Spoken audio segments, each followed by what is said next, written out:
Welcome to the Compliance Advantage podcast. This is a place where we help at-risk stakeholders in healthcare transform compliance into a strategic advantage. I'm your host, Ross Ronan, founder of Ronan Healthcare Compliance and a healthcare compliance strategist with nearly 30 years of industry experience. I'll help you transform compliance into a catalyst for innovation and growth. Remember, compliance pays dividends. Invest today.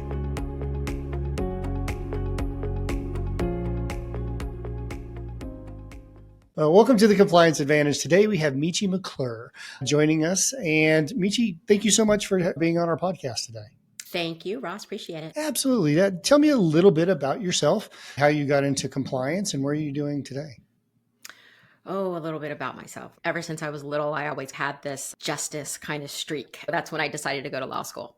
But for some reason, I found that when you graduate law school, you always think that you know exactly what you're going to do, and that doesn't ever happen. It finds you. And life took me into a direction where I found that I was much better at trying to figure out how to help the corporations or other entity that would help others. So it wasn't me being the healthcare provider helping the patient. It was me helping the hospital to help protect the organization or the physician, or to me, that was helping the patient at that time. And so I found it very interesting at first. Then as I matured into the role a little bit, I found the fact that I could be creative. There's the one place that I am actually creative in. I could be creative and try to find ways to stay in compliance, but at the same time, think outside of the box. And that was a real win situation. And considering that when I graduated law school that I wanted to be a litigator, I thought that was a complete 180, right? I actually found a win versus a win-lose.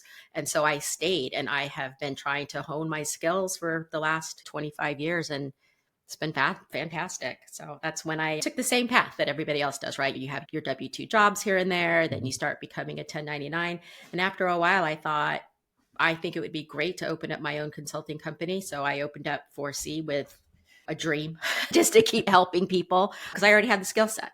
Sure. So all I needed to do was figure out, what do clients want, evolve with them, and get on the Ross Ronan show and talk about compliance. Well, I appreciate that. And it's funny because I talk about this all the time. I don't know too many people who started compliance in the 90s and the 2000s. Federal Sentencing Guidelines came out in the mid-90s. So it's anybody who said they've been in there for 30, 40 years is really not true, because there wasn't really compliance back then, right? So, but anybody who's kind of come into compliance around that time period, they fell into it. Right. And it's the same thing. I went to law school, second career, went to law school after nursing. And the idea was becoming medical malpractice defense attorney, right? Because I really wanted to defend the providers and the practitioners of the world, because I've been in healthcare forever. And that's what I really wanted to do. And about halfway through, I was like, that's just a little pain. If I have to do one more RFP or interrogatory, I'm not going to do that, because I worked in a health law firm as a law clerk and legal nurse consultant. And I was just like, no. Not doing it. This is crazy. And a good friend of mine who was a general counsel for a hospital system called me up and said, "You want to be a compliance officer? And you're an RNJD. It'd be great for you to come on." And I said, "Sure. What is that?" A compliance officer, right? And you're like, okay, great. So I guess my path was gone, and that was 20 something years ago. So it's pretty nice to be able to do that. So. Yeah. So you and I kind of came up in the same time then, the same time frame.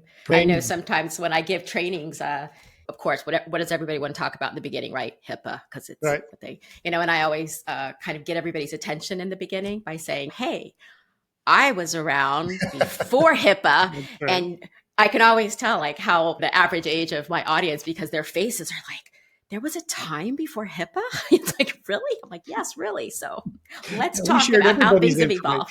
We shared everybody's information just freely, and we didn't worry about it. Exactly. Here you go. No. Yep. It was definitely an interesting time. So you agree then, you know how it's changed. Before it was always carrying the big stick and wrapping people over the knuckles with it. And now, at least for me, it's more about, how can I get you to where you need to be? board member, CEO. It's interesting nowadays, and I read a study the other day about how much they're starting to promote compliance as not just a cost center, a career that people just fall into or get assigned as part of their other daily duties, and that it's really, and this is not just in the healthcare realm, it's in finance, it's in all the other ones that require some pretty stringent compliance programs, but it's really making that compliance role, that function, that department being more forefront, where it does show an advantage to the organization versus just being a cost center, sitting in the back, not doing anything and reacting to stuff. And it's really interesting that there's this big push, and I love it because it's what we talk about all the time, of making compliance, how you can use it as an advantage. And that's what we're going to talk about today. Wonderful, wonderful. Yeah, I admit I was a little bit hesitant when I saw that schools started to just create these certificate programs, Sure. and it's always that double-edged sword. It could be a great thing, but it could also be like, here's your check boxes. Make sure that you do this and this. And so I am really hoping that we graduate a lot of people that can be creative and think outside the box and make sure that it's not taking steps backwards because as you well know, Ross, you don't want to have that chilling effect. I pride myself on making sure that people don't run if they see me coming down the hallway. Oh my gosh, here's compliance and nobody wants to talk to you, right? That is a skill set that I'm certainly hoping that they are teaching or at least trying to teach, that it really is not just this formality just to appease the OIG. I totally agree with that. When you think about compliance in general, or at least healthcare executives in compliance, what is the biggest misconception about compliance that you think these healthcare executives, whether they're the CEO, the COO, the general counsel, what do they still hold as being this thing about compliance that they just don't understand or misconceive? That it stifles the business. It doesn't. It doesn't. And so the question always is, what is the compliance team, the compliance officer, whoever's representing the compliance, how are they communicating what they do? And the interesting thing about that is I know a lot of my clients didn't want to talk about what they do and what they don't do. I'm guessing it's from some kind of fear that I'm going to turn around and say, well, no, you can't do that. And so Right. you really do need to get to learn the person. And CEOs having a vision, executives, board members having a vision. Of course, we're human and people are still always going to be kind of fearful that you're going to say no. From that perspective, that's probably why being a 1099 or being a consultant actually makes it a little bit harder sometimes because they expect you to come in, fix something, and leave. So there does have to be a personality, I think, in the compliance consultant or the compliance professional that comes in and says, let me give you some really good examples, but using examples that we speak directly to something that matters to them, right? Of course, that's kind of what we're taught as compliance professionals. You speak to the medical provider, you speak about the risk to their license. You're always speaking in risks. To the Mhm. finance person, you're talking about the monetary impact that something X might have. I've been really trying to do the exact opposite, talking about the risk second and kind Mhm. of going in and saying, did you know that we're not going to stifle your business if we look at these things and we present to you data? Mhm. Then maybe we'll talk about the risk. But I've found that I've had to change my approach a lot because everybody still thinks that compliance will stifle the business.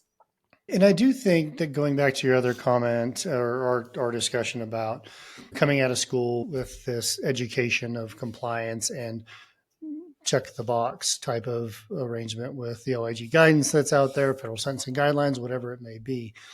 And back in the day, and I think you'll attest to this, there was this anointment by the guidance of saying, thou shalt have a compliance officer who's not really an officer of the company, who really doesn't do those kind of things. But now you must have this person, whether it's privacy officer or compliance officer.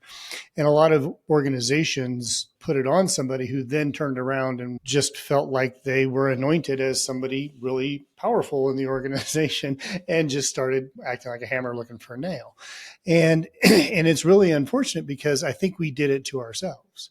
And a Yes. lot of these compliance executives, whether they're CEOs or board members, they still, I mean, I still deal with it today of compliance officers who get kind of moved on from a board standpoint because they're just doing the wrong thing.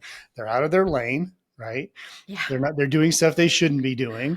Two, they're reporting stuff up that's not clear, concise, and complete to the boards, and you're getting them all spun up for no reason whatsoever. Just because you think something is important, you can't define the risk to the organization and or how to fix it.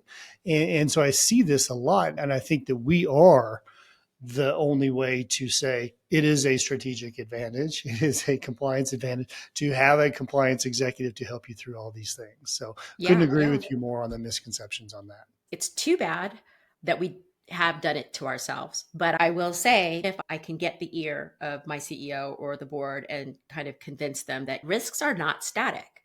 Right. And I think that's something that they forget. They think that they know that if they bring up X, that you're going to go, nope, we can't do that. You're not going to know, though, board, unless you have a conversation with me about these things. And that's just a part of doing business and a part of being an executive is you're going to have to trust your compliance officer because that person, as long as your goal is the same, they're not going to steer you wrong. And unless somebody is getting up every morning and saying, we're going to, commit as much fraud, waste, and abuse as possible, most of the time you can be on the same side. The compliance officer really needs to be an integral part of that executive team. Do you have like an example or an aha moment where you finally realize that compliance is a business advantage and kind of how you got there? I know you say you talk to your CEOs all the time and your board members all the time about how it can be. But what was that kind of moment where you're just like, wow, this was a great opportunity for me to create an advantage for this location, for this entity? It's something I learned early on, but I think it also stemmed from my being a little bit of a yeah, I won't call it a control freak, but really nosy, and I just really loved information. I Sure. really love knowing why, root cause, what's going on, how can I help make it better? Because I say to my staff all the time, you cannot manage what you don't measure. I think they finally now get that. And this is what I do for my clients. I like to go in and say, what is it that's keeping you up at night? How do I really bring this home for this particular organization? And once you start really doing some serious slicing and dicing of every complaint, every mistake that comes through, the data starts to coagulate in these buckets on their own. And it's honestly not as broad and wide as it sounds like everything outside the normal course of business.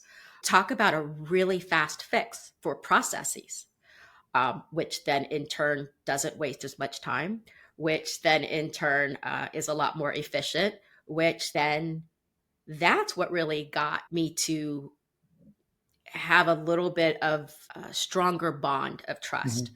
because now it was also data informed.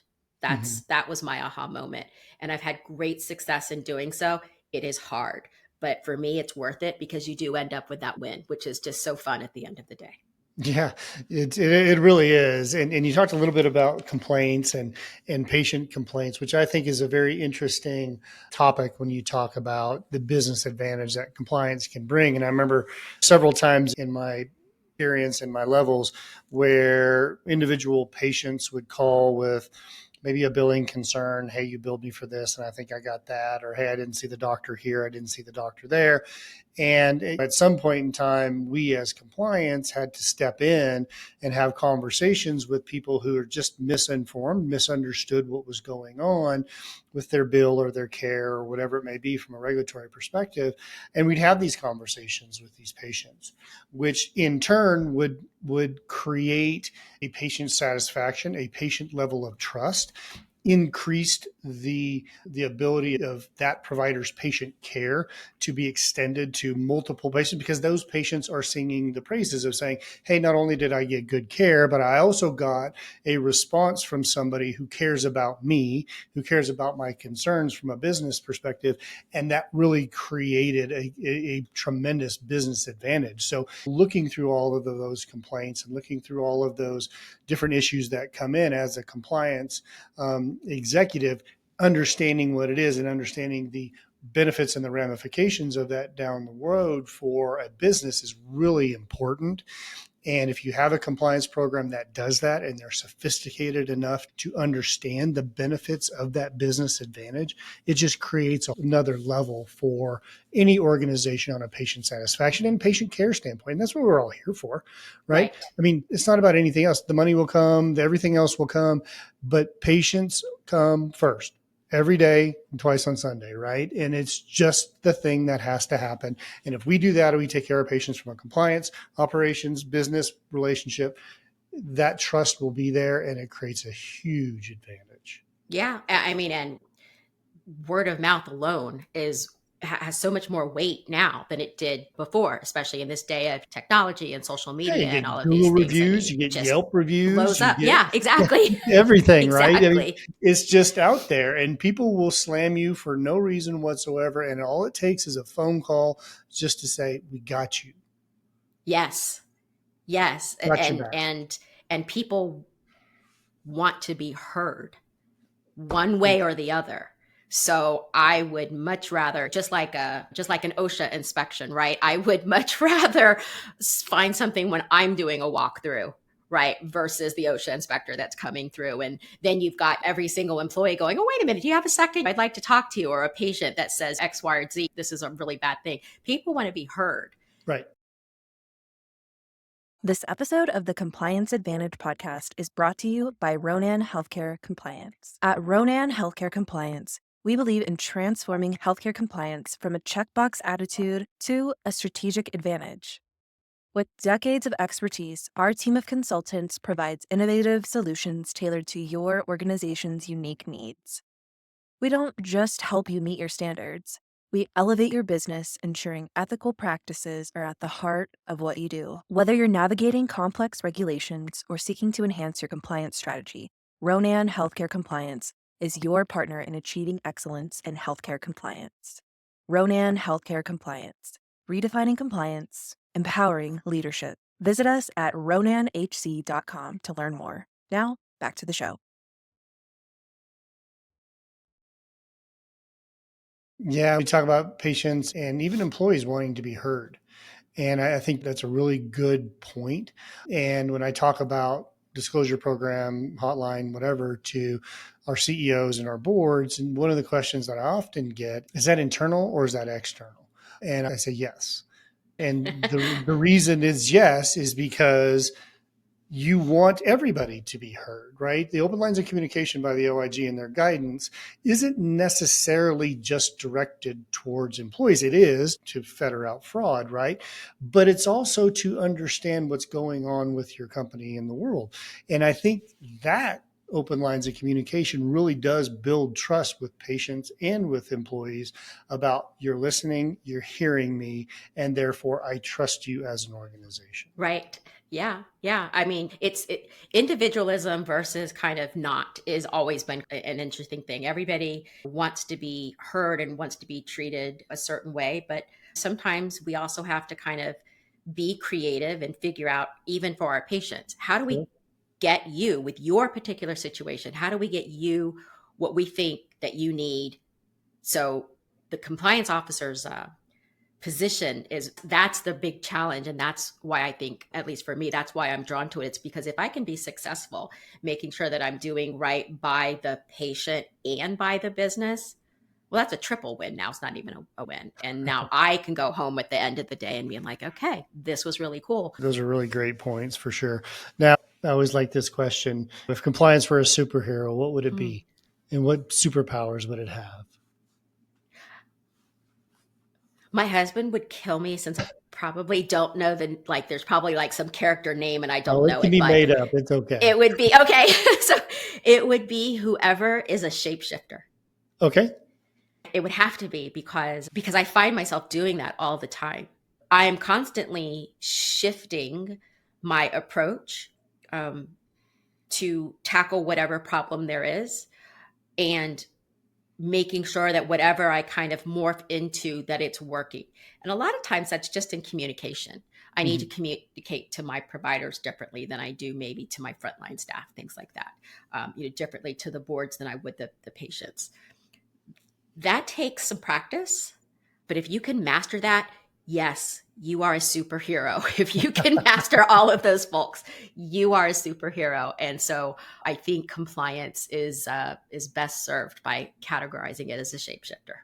That's great. I like that. We haven't had that one before, so that's a good one. Good. If you're going to give some advice to some CEOs and board members about the culture of compliance from top down, what do you usually tell them? Forget what you've heard. Forget what you've heard. Try to reconcile it with what I'm going to tell you. Probably what you've heard isn't too far off than what I'm going to tell you. You're going to hear the foundations, but it goes back to that kind of customization of a compliance and privacy program. Let me make that happen for your business. But to do that, you've got to trust. You've got to trust. Give compliance a seat at the table. Yep. That will carry you, board member, executive, further than you realize. And I think fighting compliance is only hurtful in the end, because whether it's a rule or a regulation or a law, or if it's just your employee or your customer or your patient's integrity and belief, we, I think, as compliance folks are kind of trained to figure out how to balance that. So forget CEOs, which you've heard, listen to what we are proposing right in front of you, and then make your decision from there, because we're all on the same side.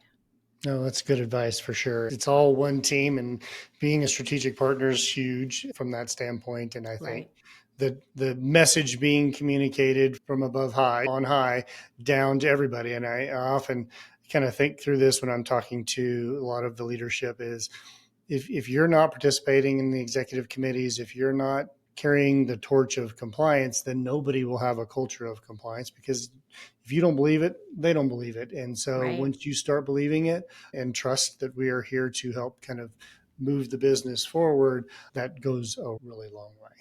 Agreed. Yeah. All right. My last question. I ask this to everybody, and it's always a fun one, because I believe health is wealth, and you got to take care of yourself physically, mentally, and spiritually. So what do you do to take care of yourself? I disconnect, but I practice disconnecting, because it is not easy. I think what I do, maybe it's not tangible like what you're expecting, but I'm practicing. I am practicing X, Y, or Z.